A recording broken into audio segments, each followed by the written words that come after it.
দেখো, আমরা সবাই জানি বাংলা ভাষায় বহু বচনের যে আলামত আছে, যেমন মনে করো গুলো, রাশি, রাজি, সমূহ ইত্যাদি।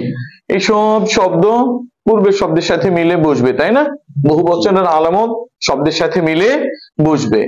দেখো, বহু বচনের আলামত ছাড়াও এমন কিছু আমরা শব্দের শেষে এমন কিছু এই শব্দাংশ ব্যবহার করি, কথা বুঝেছো? যেগুলো সম্পর্কে মানে যেগুলো আমরা আলাদা লিখবো না একসাথে লিখবো, অনেক সময় আমরা সংশয়ে পড়ে যাই, কথা বুঝেছো? যেমন মনে করো টা, টি, টে, টুকু, এই যে খান, খানা, খানি ইত্যাদি। এই শব্দগুলো আমরা কিভাবে লিখবো অনেক সময় আমাদের সংশয় হয়।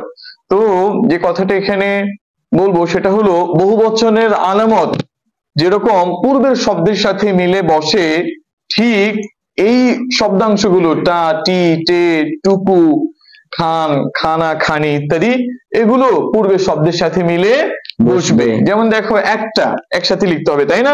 দুটো একসাথে লিখতে হবে, তাই না?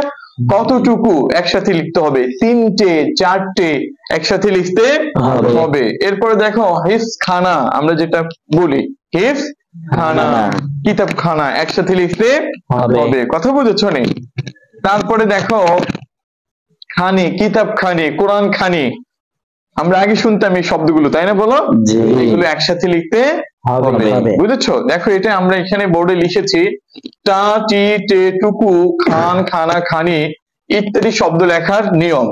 উপরের সবগুলো শব্দ পূর্বের শব্দের সাথে মিলে বসবে, যেমন একটা, দুটো, তিনটে, টে, যতটুকু, হিফস খানা ইত্যাদি।